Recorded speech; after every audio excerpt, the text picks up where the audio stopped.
Aftermath, Chapter 25.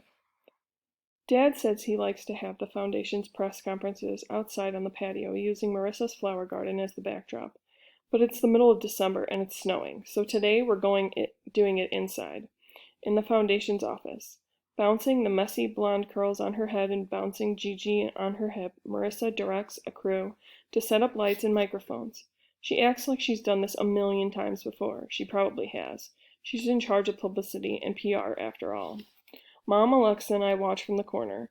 Mom shifts uncomfortably, smoothing her skirt over and over again. Alexa leans on a desk, dressed in her usual all-black, tight clothes, texting someone on her phone. Dad, in a gray suit and pink tie, sets up the microphones on the long table where we'll sit as we answer questions from the reporters, even though he's assured me that he will do most of the talking and I'll have to give a short statement. Dad wants all of us to be part of the press conference. Mom, Alexa, even Marissa and CG. The whole family. Neither Mom nor Alexa want to do it, but I beg them to come. I need them there, at my side. The table is set in front of the wall, stenciled with "Found," and papered with photos of kids who are no longer missing. My photo is still in the center. I'm happy to see that a photo of the little boy from Texas underneath mine. Hey, Dad, I ask, can we move the table to the other side, to the Never Lose Hope wall? Dad adjusts his tie and he shakes his head. We'd have to move the computers and file cabinets to make room for a table. But the photos of the missing kids should be on camera, I say, not the ones who've already been found. Dad gives me that look again, that look of amazement. He's so proud of me. He thinks I'm the ambassador of hope. He gives a little whistle to the crew and uses his finger to make a circle in the air. Okay, guys, let's switch things around. Marissa nods her approval, then looks at me up and down. Charlotte, come with me. I need to get you ready. Oh no, Dad is busy, and Alexa is texting. I have to go with Marissa alone. I follow her from the office. CG is still on her hip. I expect her to take me to the family room to rehearse my statement, but she takes me upstairs to the bedroom I share with Alexa. Let's find you something to wear. With one hand, she rifles through the closet. The baby reaches for me like she wants me to hold her, but I back away. She smells like talcum powder, and it's suffocating. Her sticky hands make me queasy. What's wrong with what I have on now? I'm wearing my mom's black skirt, her white iron button-down shirt, and her black pumps. It's too loose, but I specifically chose the outfit. I would look like a grown-up at the press conference. It's very nice, Marissa says, taking out a peach shirt, then putting it back before rifling again, but you look like you're wearing your mom's clothes for a job interview. Don't you want to look like a teenager? Like yourself? Yes, I do want to look like a teenager, a normal, well-adjusted teenager who has no reason whatsoever to have a press conference. Ah, Marissa makes a red sweater dress from the closet. What do you think? I like it. I really do. A normal, well-adjusted teenager would totally wear that. I'm trying hard not to like Marissa, but she's not making it easy. She hands me the dress with a cropped denim jacket to go over it. I have boots that would be so cute with this, she says, grinning. Hold on. She sets CG on the floor and dashes from the room. Crawling, the baby makes a beeline to a pile of pink teddy bears in the corner. She takes one of her sticky little hands and holds it up to me. Brrr, she exclaims. I pull the bear away from her. I do not want her touching those pink teddy bears. Marissa returns with knee-high chocolate brown boots. I don't want to change in front of her, so I take the clothes and change in the bathroom. A few minutes later, Marissa knocks. I found a headband that would be perfect with your outfit. Want it? Okay, I call out and open the door. She holds out a wide red band, then stops. Aren't the lights working in there? She snaps on the switch and I blink against the sudden brightness. Her brows knit for a moment, and when she speaks it's softer than before. Your hair got messy when you changed. Can I help you style it? Unable to speak, I nod, and then stiffen when she runs a brush through my hair. She's gentle, timid, but as she brushes, my mind separates itself from my body, and I take myself far away. He sits on the bed, and I kneel on the floor between his legs, my back to him. My skin is still and cold and damp from the bath, my wet hair making me even colder. I separate my hand from my body and take myself far away as he brushes my hair, over and over again, taking hours, it seems, running his fingers through it until it's dry. Then his lips are on my neck. His coffee, smoky breath is in my nostrils. His rough hands are on my shoulders. He leans back, and I hear his zipper open. Turn around, girl. Charlotte, Marissa's voice brings me back. Sweetie, are you crying? I wipe my eyes and my fingers come back wet. No, I say anyway. Did I hurt you? No, I say again, in a whisper. Do you want me to cancel the press conference? I will. I'll do anything. I shake my head again. No. Charlotte, I shake my head. Whatever question she's about to ask, whatever kind words she's about to say, I don't want to hear them. She says them, I'll break. I swear to God I'll break. She claps her lips shut, stuffing those words back down and trapping them inside. By the time we get back downstairs, the foundation office is crowded with Dad's most trusted reporters. He squeezes his way among them, shaking their hands and calling them by name. His smile alone, bright enough to light up the room. Mom shakes their hands too, although with much less enthusiasm. When Dad sees me, he lights up even more. Perfect, Charlotte. You look beautiful. He's beaming. Marissa, did you bring something down for Lex? Marissa hands Alexa a purple cardigan and purple knit cap. Alexa grimaces. What's that for? I just thought, Marissa says, faltering, your dad wants... it'll look cute. I am not cute. I don't want to look cute. With a glance at the reporters, Dad frowns. I rarely tell you what to wear, Lex, he mutters, but for this press conference, I am asking you to put on the sweater and the hat, and take those piercings out of your face. Alexa glares at him. Why, so your fans won't see how fucked up I am? He meets her gaze steadily. Yes, that's exactly why. She draws herself up, about to explode. Alexa, please, I say. I just want to get through this. Just do it, please. Fine, she hisses. She pushes her arms through the sleeves of the cardigan and shoves the hat on her head, covering most of her white spikes. She pulls the hardware from her lip, eyebrow, and nose. Without her armor, Alexa looks cute, but also vulnerable, defeated. It hurts to see her that way. I want her to take the hat off and put the piercings back in. We're twins. It hurts to look at myself. Alexa shuffles to the press table, which Dad has dutifully moved to under the Never Lose Hope wall, and takes a seat at the end. No, Marissa says. Charlotte and Lex, I think you two should sit in the middle. You know, twin sisters, united again. Corey should sit on the other side of Charlotte. Vicky, you sit next to Lex. She hoists CG higher on her hip, and CG and I will sit on the other side of Corey. I expect Alexa to say something snarky, or refuse to move, or at least roll her eyes, but she simply moves to her assigned seat. Unable to twist her white hair around her fingers, she picks at the black paint on her fingernails. I go to sit next to her and nudge her a little. Thank you, I whisper.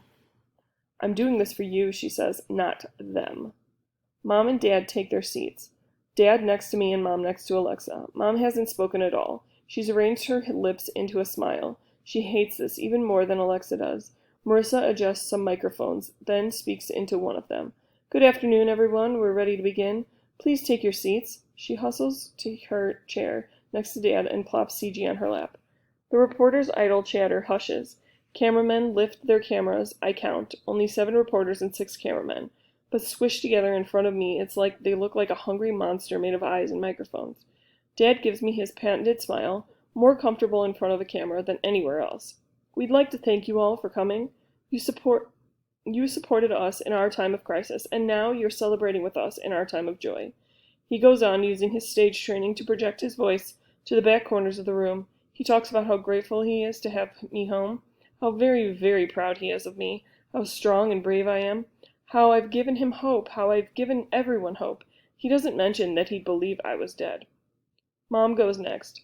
Though she's been in several theater productions too, she doesn't project her voice like Dad did.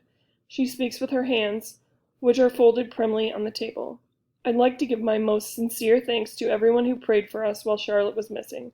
She's home now, and I appreciate you giving us and our family privacy while she recovers. She still has a long road ahead of her. She stops. That's it. That's all she says. Dad thinks I'm ready to fly around the country as ambassador of hope, but Mom thinks I'm frail, little bird with broken wings. Silence has blanketed the room, and everyone is looking at me. Oh, my turn. I take a deep breath, and, remembering my own stage training, force myself to look directly at the reporters and smile. I recite my statement, which I wrote last night with Mom's help. I'd like to thank everyone for their thoughts and prayers. I'm so happy to be back home with my family. It's The rest of my speech disappears from my head. So many cameras are on me.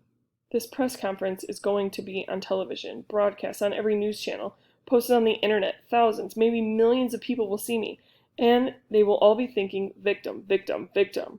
I swallow, lick my lips, try again. I'm so happy to be back home with my family. He could be watching this press conference too. He's going to see me too. His hands creep up around my neck. I inhale, but air won't get through, and it comes out as a panicked squeak. Alexa is on me then, grabbing me, hugging me, making a sobbing noise. I hide my face in her shoulder. The reporters go, "Aww." They don't see hands around my neck, cutting off my air. They think I'm so overcome with love for my family that I can't even speak. Alexa sobs again, then whispers into my ear, "Just say the word and I'll end this. I'll throw a fit and get you out of here. And then I'll come back and smash every one of those cameras." She sobs again, loudly. That's when I realize Alexa's sobs are an act. The reporters don't know I'm about to lose it.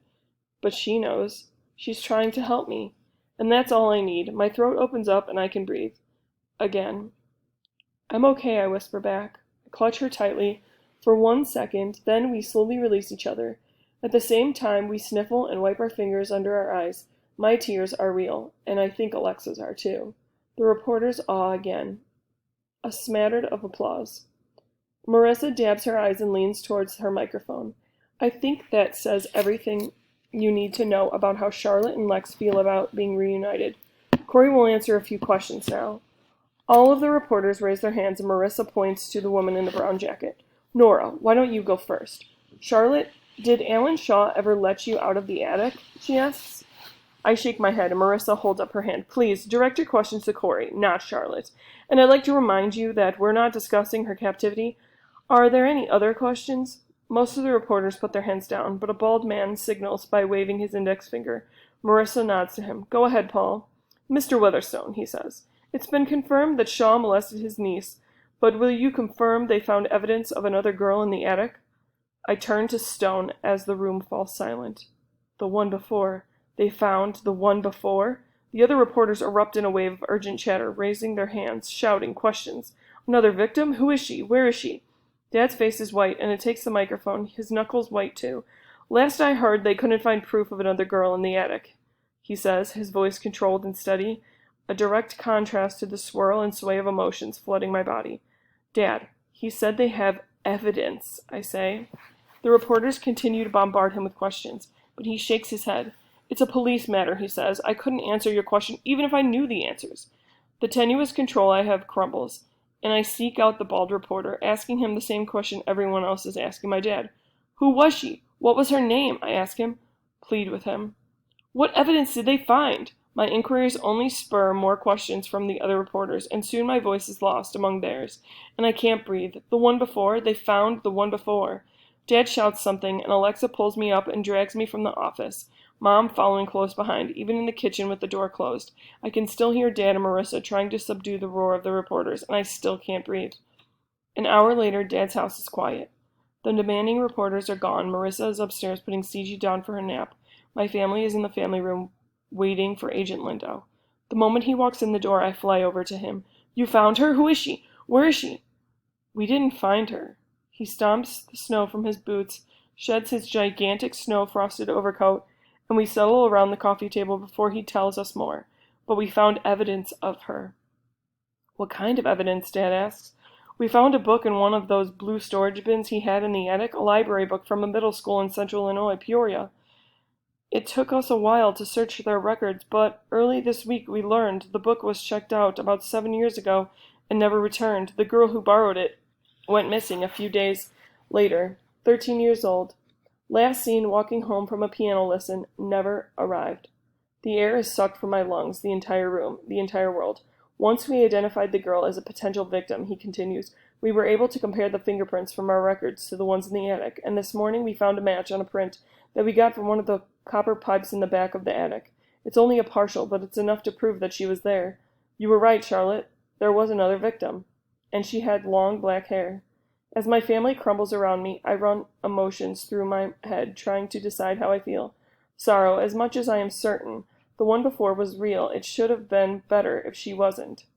Relief. Relief that she'd be identified, and now her family will no longer have to wonder what happened to her.